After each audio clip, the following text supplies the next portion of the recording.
go back. I'm here, baby, waiting for ya. Stop holding on, baby. I just don't wanna lose ya. There will be no time for us to fight the destiny. I will never change my mind to live a fantasy. There will be a time for us to find clarity. This world is crazy, but we love the insanity. There will be no time for us to fight the destiny.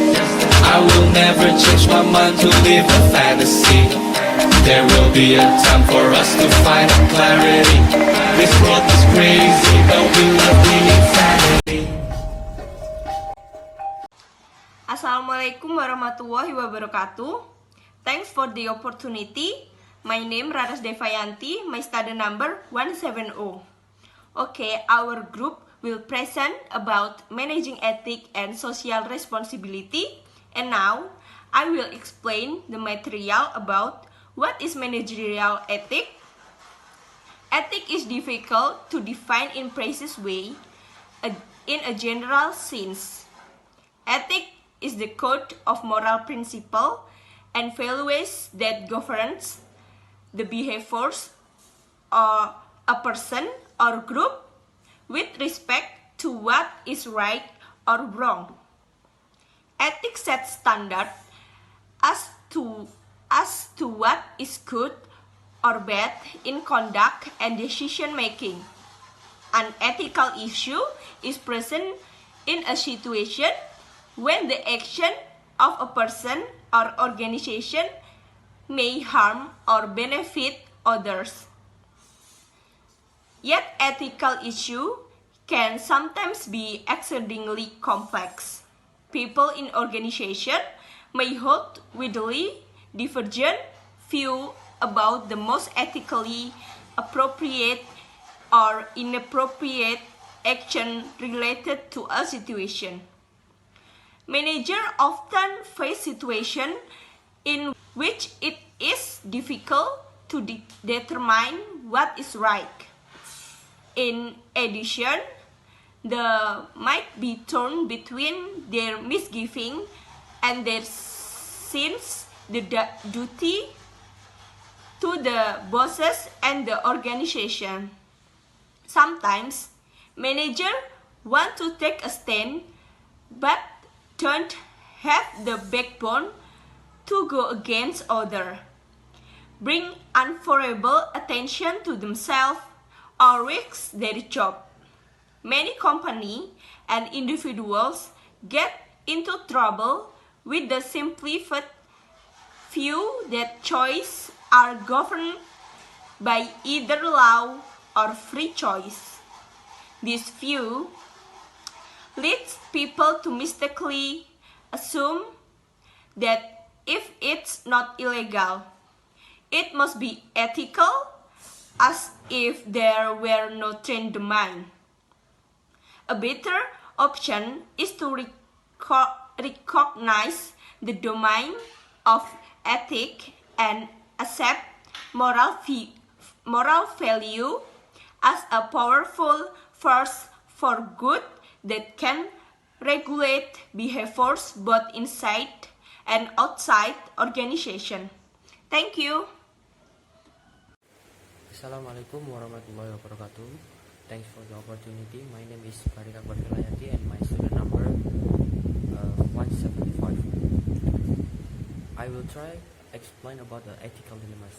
Ethical dilemmas is a situation that arises when alternative choices or behavior are deemed undesirable because of potentially negative consequences, making it difficult to distinguish right from wrong. Ethical dilemmas can be solved in various ways.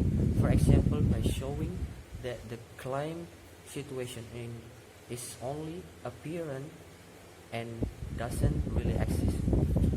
This isn't a paradox logically.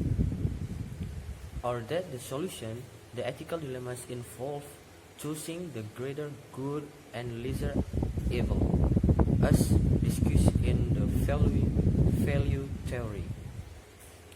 Or that the whole farming of the problem commit creative alternatives such as peacemaking, or more recently the situational ethics or situation ethic must apply because the case can be removed from context and still be understood. See also case-based reasoning on this process. An alternative to situational ethic is graded absolutism. A popular ethics conflict is between imperative or injunction not to steal and want to care for a family that you can afford to feed without stolen money. Debates on this often resolve around the availability of alternate means of income or support such as social safety net, charity, etc. The debate is in its starkest from when framed as stealing food under an ethical system which stealing in is always wrong and letting one family die from starvation is always wrong. A person in such a situation would be forced to commit one wrong to avoid committing another and be in constant conflict with those who view of the act fairly. However, thus, there are not legitimate ethical systems in which stealing is more wrong than letting one's family die.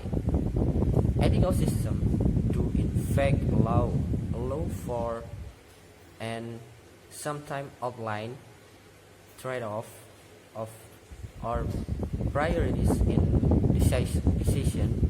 Resolving ethical dilemmas is really simple or clear-cut and very often involve revisiting similar dilemmas that recur within societies. According to some philosophers and sociologists like Karl Marx and Marxist ethics is a different life experience of people, the different exposure of them and their families in this role, the rich constantly robbing the poor in a situation of constant begging and subordination that creates social class differences. In other words, ethical dilemmas can become political and economic factions that engage in long-term recurring struggle. Thank you so much. Assalamualaikum warahmatullahi wabarakatuh. My name is Tiara Ayu Arianti, my student number 176. In here, I want to explain about criteria for ethical decision making.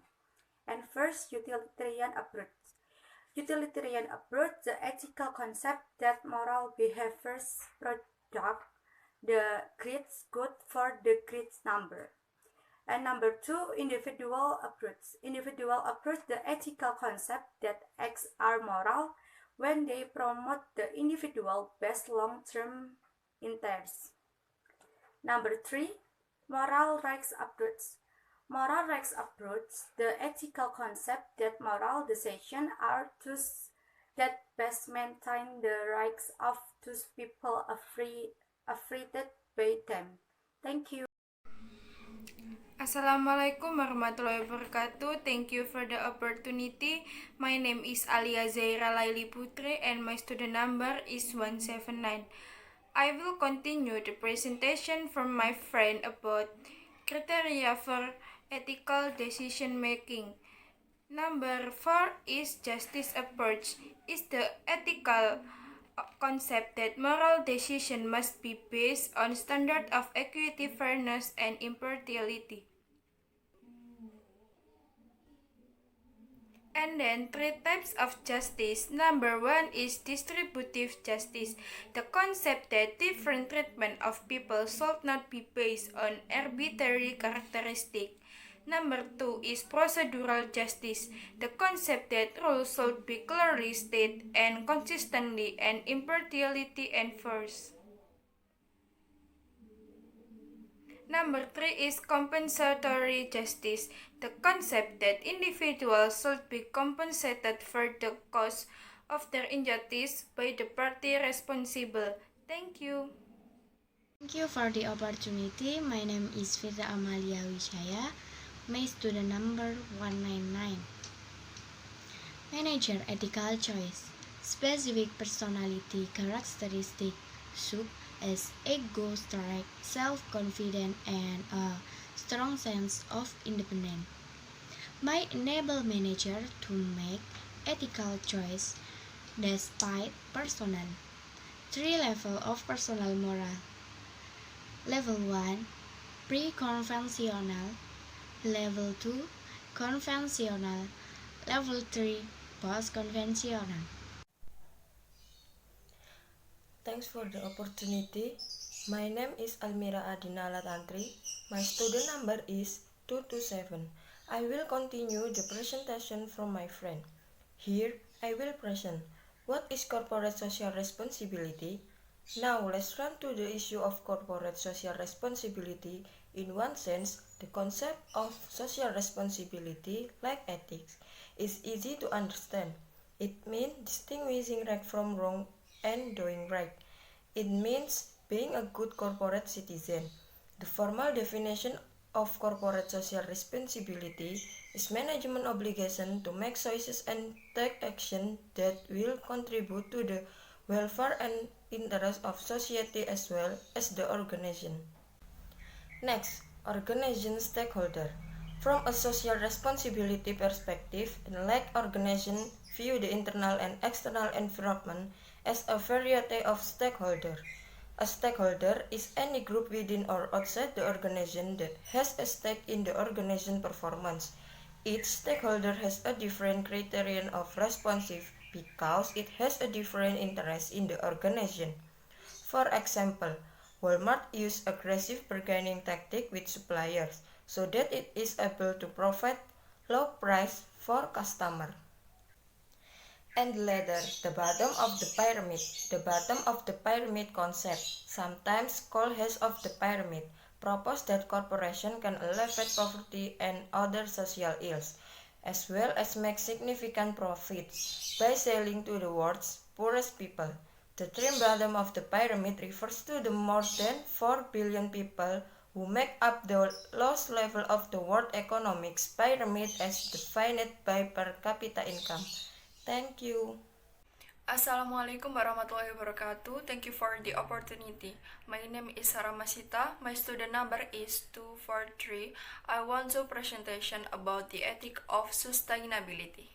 Corporations involved in bottom of the pyramid activities as well as a number of the companies around the world are also embracing a revolutionary idea called sustainability or sustainable development. Sustainability refers to the economic development that generates wealth and meets the needs of the current generation while saving the environment, so future generations can meet their needs as well. With a philosophy of sustainability, managers with environmental and social concerns into every strategic decision, revise policies and procedures to support sustainability efforts, and measures their progress towards sustainability goals. The ethic of sustainability have fundamental principle that is 1. Very weak sustainability, which just requires total base capitalization that need to be maintained. 2. Weak sustainability. Critical natural capital must be conserved. For example, if water resources and species diversity are important for the stability of economic system, they cannot be sacrificed for reason of economic growth. 3. Strong sustainability. It requires that there is no substitute for natural capital because This natural capital strengthens human well-being and natural capital degradation and can be returned to the original state. 4. Very strong sustainability. It requires that the continuation of an ecological system is the essence of sustainable economic development. Thanks for the opportunity. My name is Atailah Miro Soebul Hakim and my student number is 2019210266. I want to explain you about the evaluating corporate social responsibility. So the corporate social responsibility can subdivided into 4 primary criteria. There is economic, legal, ethics, and discretionary. So the first criteria is economic responsibility.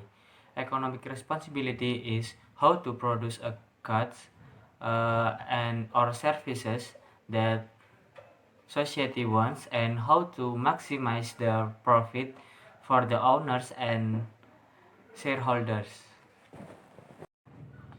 And then legal responsibility. Legal responsibility is what society deems as important with respect to appropriate corporate behavior. Ethical responsibility includes behavior that are not necessarily codified into law and may not serve the corporate's direct the economic interests. Discretionary responsibility is purely voluntary and it's guided by companies' desire to make a social contribution, and it's not managed by economic law or ethics. Thank you. Thanks for the opportunity. My name is Kalisa Rizky Bani Rahmat and my student number is 285.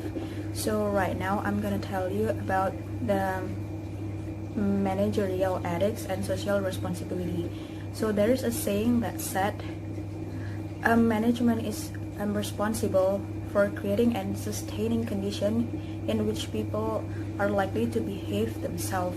And as for the condition, for example, in a company, the manager and the first line supervisor are responsible to give the example for the ethical behavior for the other employee as well. Managers can also implement the organizational mechanism to help the employee and also the companies to stay on an ethical footing, and some of the primary ones are with the codes of ethics, ethical structures, and also the whistleblower. A code of ethics is a formal statement of a company's value to the employees about concerning in ethics and also social issues. It communicates to the employees what the company stands for. And there are 2 types of it. The first one is a principle-based statement and the second one is policy-based statement. A principle-based statement are designed to affect corporate values. They define the fundamental values about the company and contain general language about the company responsibility. A policy-based statement is generally outline the procedure to be used in a specific ethical situation. And the next one is ethical structure. Ethical structure represent the various system, position, and also program a company can undertake to implement this ethical behavior. Usually in a company or organization there are an ethic committee, which is a group of executive who appointed to oversee an ethics in a company. They provide ruling the questionable ethical value, and also they are responsible to disciplining the wrongdoers. And there's also a chief ethics officer, which is a company executive who oversee all the aspects of ethics and also the legal of compliance.